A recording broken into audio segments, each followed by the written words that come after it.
Ok, en este video vamos a continuar con la siguiente parte del video anterior, que si no lo viste te lo dejo en una tarjeta por aquí arriba, en el videito aquí arriba. Y si no lo viste, este video sería la segunda parte de los posesivos con apóstrofe S. Pero en esta parte sobre todo vamos a continuar con una regla importante. Por ejemplo, en este video vamos a ver los nombres propios que terminan en S o apóstrofe S. Cuando le tienen que agregar una S más o una apóstrofe y cuando no. Para este tipo de reglas o para este tipo de nombres propios hay dos estilos o tipos aceptados, que en este caso es cuando tienen que llevar un apóstrofe y cuando no. Para en este caso tenemos dos, que como te digo, los dos tipos son aceptados. Por ejemplo, aquí tienes que puede llevar o que no puede o que no necesariamente tiene que llevar un apóstrofe. Para el inglés americano, normalmente si se le pone doble S o una S y un apóstrofe, como quieras decirlo. Y para el inglés británico, normalmente no se le pone doble S cuando el nombre lleva S, no es necesario para los británicos o para las personas que utilizan este tipo de o este estilo de inglés más que todo. No es necesario agregarle una S más, porque para los británicos o para las personas que usan este tipo de inglés o, es, o ese estilo más que todo de inglés, no es necesario agregarle un apóstrofe. Ojo, esto es solo cuando los nombres ya tienen una S agregada. Cuando no, sí tienen que llevar el apóstrofe. Otro punto o idea clave que te quiero mencionar es que esta regla solo aplica sobre todo cuando escribes o cuando, porque cuando lo dices no tiene mucho sentido. Cuando lo dices es normal porque es el mismo jinx para todos. Cuando lo dicen en este caso, en este ejemplo, estoy usando James Carr. Si lo ves, es la misma pronunciación si usa el inglés británico o el inglés americano. Esta regla sobre todo aplica cuando utilizas la escritura. Cuando es inglés americano, te lo vuelvo a repetir, si le puedes poner doble S o un apóstrofe cuando ya tiene una S el nombre. Y cuando es inglés británico, no es necesario que le agregues una S más, sino que solo pone el apóstrofe y los británicos ya entienden. Pero esta regla, como te repito, sobre todo va cuando escribes. Es sobre todo para la escritura. Hablando de nombres propios, cuando un nombre propio tiene S y saber cuándo le agrega S y cuándo no. Un punto clave además que te quiero mencionar es que si tú ocupas S o no, no te preocupes porque es normal. ¿Por qué te lo menciono? Porque muchas personas piensan que no ponerle un apóstrofe a un nombre que tiene una S o ponerle o no ponerle está mal. Y como te digo, esto es aceptado para los dos tipos. Si tú le pones o no le pones no afecta mucho. Lo importante es que escribas bien y uses las reglas correctamente. Por eso te digo que estos dos estilos son aceptados correctamente, así que no te preocupes si utilizas los dos tipos. Si le pones S, si le pones un apóstrofe, una S, a un nombre que tiene S, solo estás usando el inglés americano. Y si no le pones, solo le pones un apóstrofe al final o una rayita, como ya le digo, estás usando más el inglés británico, eso es lo único que cambia. Pero de ahí, ambos son correctos.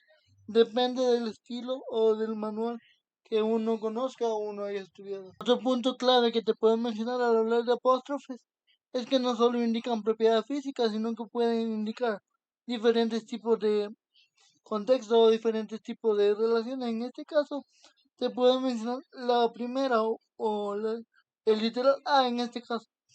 Podemos utilizarlo para hablar de relaciones, por ejemplo. Cuando tú dices my sister friend, estás hablando es del amigo de mi hermana. también estás hablando de propiedad, pero no solo que propiedad física, propiedad que tú tienes, sino que estás hablando de relaciones. Por ejemplo, my sister friend, el amigo de mi hermana, o de company's manager, el manager de la compañía. Estás hablando de una propiedad, pero no propiedad física, sino que estás hablando de relaciones que los unen, en este caso, amistad y en este caso, un manager de una compañía.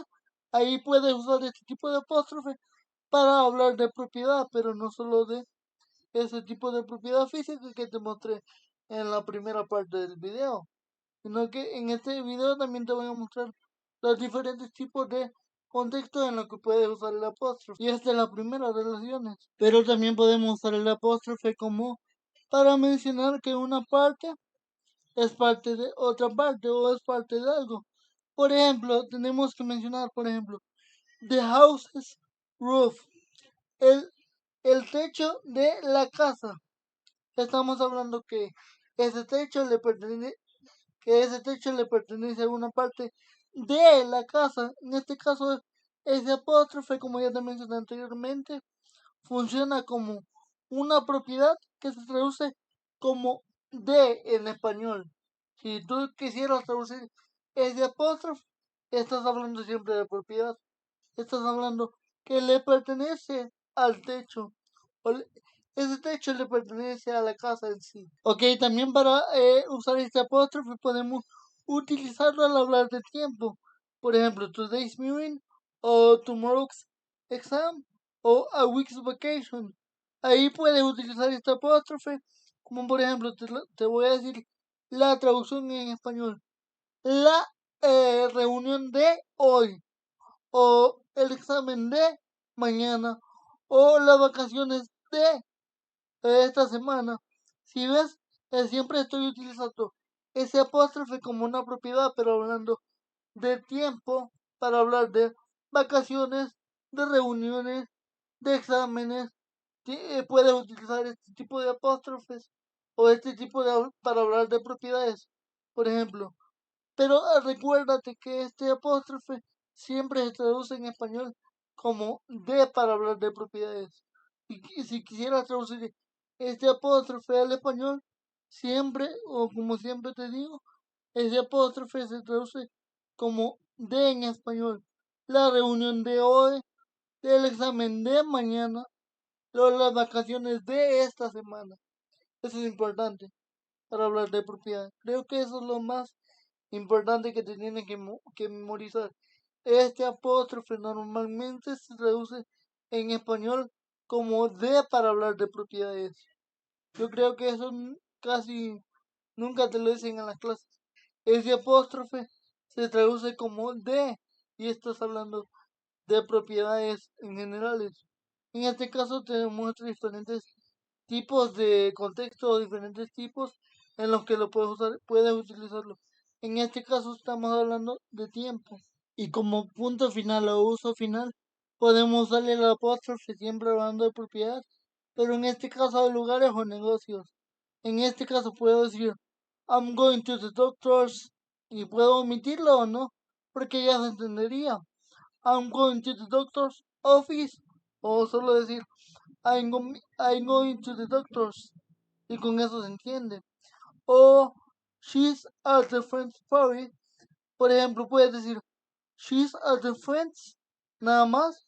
O puedes agregarle, por ejemplo, she's at the friend's party, para decir que vas a la fiesta de tu amiga. O vas a la oficina del doctor en este caso. Puedes omitirlo o no, porque en este caso siempre se entendería. En este caso se aplica sobre todo al contexto en el que usas esa oración. Porque si tú estás hablando con una persona, un familiar, si tú le dices, I'm going to the doctor's, él ya entiende que vas a ir a la oficina del doctor. No es necesario agregarle o ponerle más sustantivo en este caso. Es entendible.